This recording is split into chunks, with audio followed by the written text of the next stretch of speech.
church. It is where I vote, incidentally, and I'm also your neighbor right down the street, so thanks for inviting me today. By way of explaining to you why I decided to run for council, I'll lead in with my bio. So for the past 12 years, I've had 2 full-time careers, one paid and one unpaid. My paid career was in education as a classroom teacher and administrator. My unpaid career was as a community organizer, nonprofit co-founder for a couple of organizations. The organizations I worked with or organized for or helped to start deal primarily with issues of homelessness, affordable housing, returning citizens, and education. So, that said, that's why I'm running for council. It was about 10 years ago when I started working with folks returning from prison to secure employment so that they could become productive members of society and to ease the tax burden on everybody. That led me down to City Hall to really figure out how things worked down there.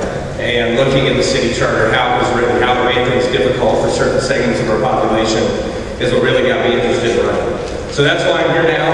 And a couple of the platform items, or rather not platform items, but specific legislation that I'm interested in pushing through when I get elected, and that I have drafts for already, and I've collaborated with many groups to do so, are anti-displacement ordinances to protect our affordable housing stock, to promote more equitable development in all 52 neighborhoods, and to discourage immense slumlording, and then visitability and accessibility mandates for new builds in the city.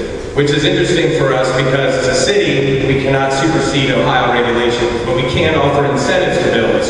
When we look at our city, not to mention citizens with disabilities, but we got to look at the fact that in 17 years, 35% of our population will be over the age of 60. And if that population cannot leave their home, while to me there's a moral impact there, there's also a direct economic impact. So in closing, I'll tell you my 4 major platform items.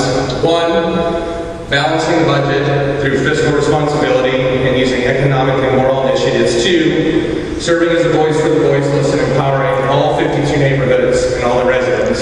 3, vetting capital projects, seeing to it they provide jobs, promote safety and retain citizens, and then of course, lastly, investing in people and seeing to it that our city's human services are considered vital basic services. From my perspective, if we continually casually throw out human services, which only receives 0.04% of the budget, in the long run and on the back end, we're all going to pay more. So we need to be proactive and we need to be reactive. Thank you so much.